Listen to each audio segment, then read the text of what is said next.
Bilbo and the dwarves finally arrive in Lake Town, where another unexpected party occurs, and where Bilbo encounters a new creature for the first time, the race of men. Today we explore Chapter 10 of J.R.R. Tolkien's The Hobbit, A Warm Welcome. Before we get to wandering too far, I'd like to point out that the people of Lake Town were thoroughly excited at the prospect of dwarves returning to the mountain, particularly if that meant the dwarves would share the gold and wealth. You too can share something of great value, and that is sharing this podcast with a friend. Thorin knew he needed allies to reclaim Erebor, and you also need allies while wandering Middle-earth.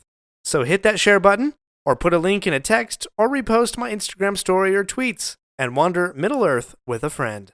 Now, let's wander. Let's check the map. It is 3,000 years into the Third Age of Middle-earth. We left Bilbo and the dwarves as they escaped the dungeons of the Wood Elves in barrels on the river.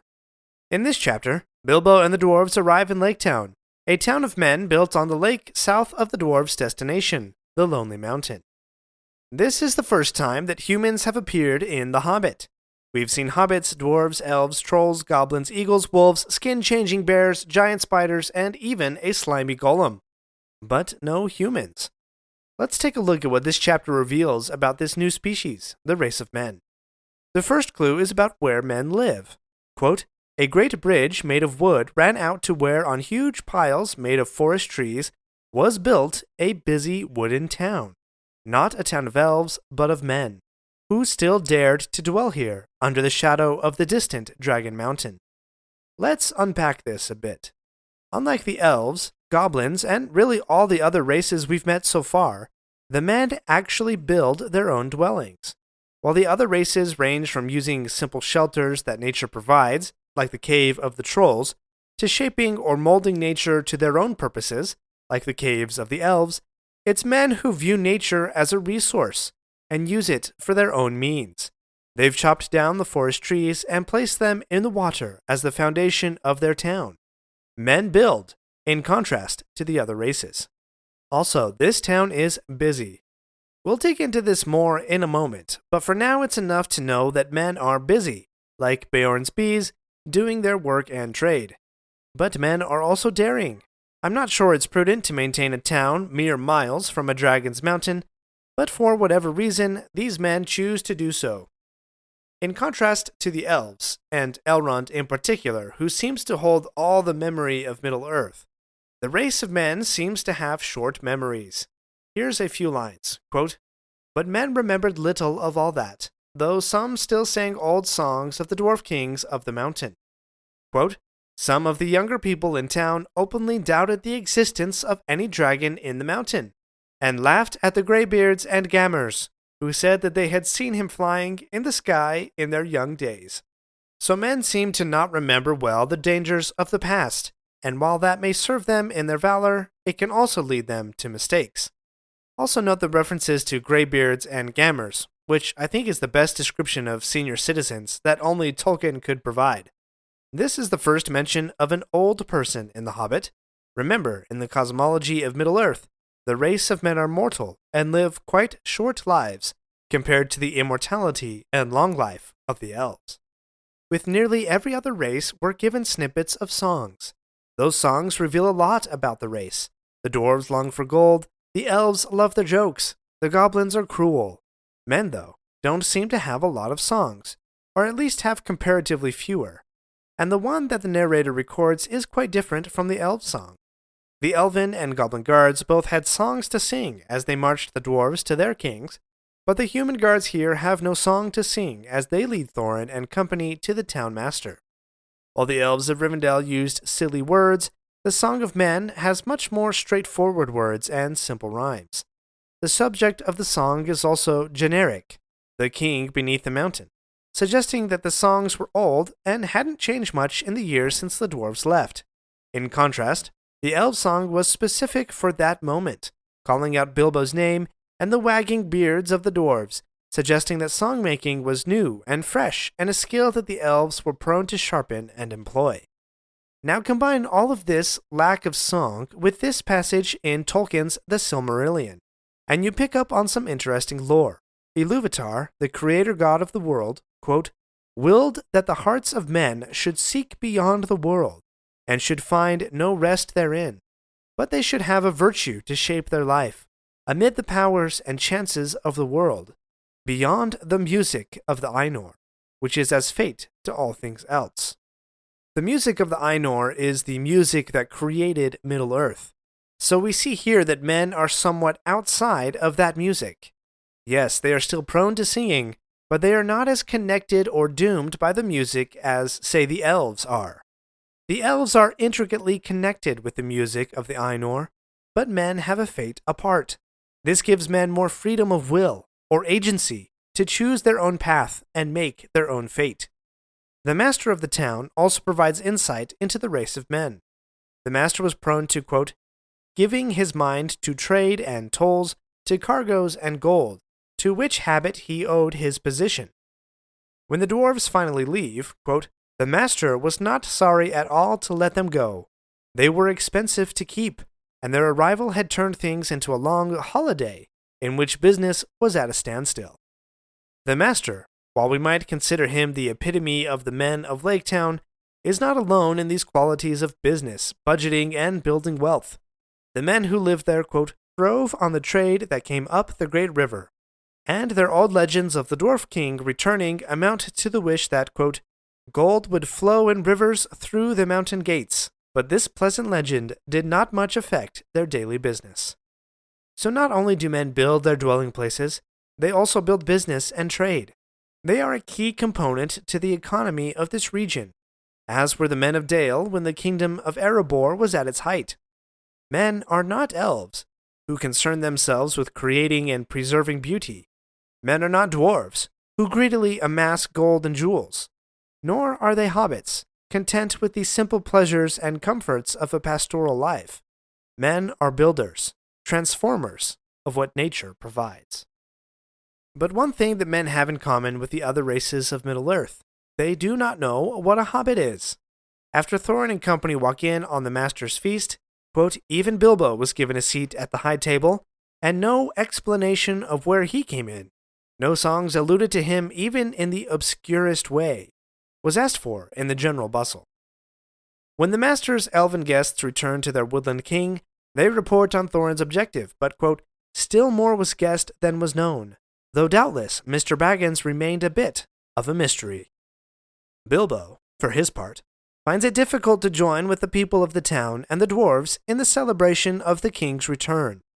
His reaction upon seeing the lonely mountain up close for the first time reveals his feelings, quote, Bilbo had come far, and through many adventures to see it, and now he did not like the look of it in the least. Bilbo's ominous feeling only grows as he continues to float down the river, quote, he did not like the way the mountain seemed to frown at him and threaten him as it drew nearer and nearer. Even though the Lake Town residents and the dwarves are singing songs of the dragon's sudden death, and the dwarves' feelings towards Bilbo are growing even more positive, Bilbo, quote, had not forgotten the look of the mountain, nor the thought of the dragon. When the company finally leaves for the mountain, quote, the only person thoroughly unhappy was Bilbo. Bilbo is the only one who is not celebrating before the work has been completed. The mountain, though closer than ever before, seems like a faraway goal that may never be achieved. How similar this feeling is to that very first unexpected party all those months and miles ago, when the mountain was far away, and Bilbo's growing uncomfortableness drew him into, quote, this silly adventure. In fact, there's quite a few similarities with this chapter to the very first chapter of the book, but we'll get to that right after this short break. We're not done yet. If you like this episode, please leave a review and share with your friends. And remember to subscribe if you haven't already. We'll be right back. Do you ever find yourself thinking about who would win in a fight between Goku and Superman? Hi, I'm James Gabsy, and on the Who Would Win show, me and my co-host Ray ignore anything important happening in the outside world and debate fictional battles between characters from comics, movies, and video games. We got a new show every week, and almost always am I the winner. Yeah, not true, Ray. In the past, we've discussed such matches as Captain America versus Darth Vader, Solid Snake versus the Iron Giant, classic matchups like RoboCop versus Terminator, and even the Muppets versus Sesame Street. That one was crazy. So if you're a fan of geek culture and love a spirited debate, check out the Who Would Win Show wherever you get your podcasts, or check us out at whowouldwinshow.com. This chapter of The Hobbit describes a third unexpected party. The first was in Bilbo's house in the Shire, the second at Beorn's house after the mountain passage. This unexpected party has some similarities with the first, but also some differences. These parallels serve to ground us in the story, while at the same time showing how far Bilbo and the dwarves have come on their adventure.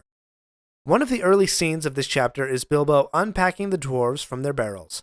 The first dwarf to be unpacked is Thorin, described as, quote, a most unhappy dwarf. It was Thorin, but you could only have told it by his golden chain, and by the color of his now dirty and tattered sky-blue hood with its tarnished silver tassel. Contrast that to the Thorin who appears on Bilbo's doorstep, quote, Thorin indeed was very haughty, and said nothing about service. And he has a, quote, sky-blue hood with a long silver tassel. Thorin is still the haughty, grumpy dwarf he was, even though his royalty-marking clothing has been worn down by the weary road. The dwarves are also freed from their barrels in nearly the same sequence as when they arrived at Bilbo's house. Dwalin and Balin are first, followed by Bifur and Bofur, then Fili and Kili, and then all the rest. Thorin's comment even calls back to those main themes we explored in the first chapter, specifically the themes of uncomfort, unexpectedness, and the polite offering of service.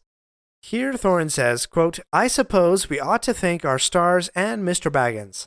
I am sure he has a right to expect it, though I wish he could have arranged a more comfortable journey. However, in contrast to the doubt and disbelief that the dwarves have towards Bilbo in the beginning, they now look to him to solve their problems. Thorin asks what the next move is, and Bilbo responds, quote, I suggest Lake Town. What else is there? Even the songs in each of these unexpected parties is similar. In the first chapter, at Bilbo's house, the dwarves sang of the might and wealth of the kingdom of Erebor, even with the promise of returning to reclaim their homeland and their wealth. While in this chapter, the songs of Lake Town speak of the Dwarf King's return and rivers of gold flowing from the mountain. And remember all those bright-colored hoods from Chapter 1? Each of the dwarves had different colored hoods: purple, gray, brown, white, yellow, blue, dark green, pale green, and sky blue. Well, while in Lake Town, the dwarves regained their strength and were, quote, fitted out in fine cloth of their proper colors. Yet both chapters end with a similar feeling. In Chapter 1, Bilbo has uncomfortable dreams as Thorin hums the Misty Mountain song in the next room. And in this chapter, Bilbo is, quote, thoroughly unhappy as they start their final journey. Both of these unexpected parties parallel each other, yet differ in some specific ways, not the least of which is Gandalf's absence in the Lake Town party. These parallels help us see Bilbo in a new light. He no longer is a little fellow bobbing on the mat, but the acting leader of the company, even though he is still apprehensive about the whole affair. Yet he overcomes that feeling and continues on with the dwarves, days away from his attempt to burglarize gold from a dragon. Certainly, that is something unexpected for a Baggins. Join me in the next episode, where we compare this chapter to Peter Jackson's film, and the differences in adaptation go from cringeworthy to downright disgusting. Thanks for wandering Middle-earth with me today.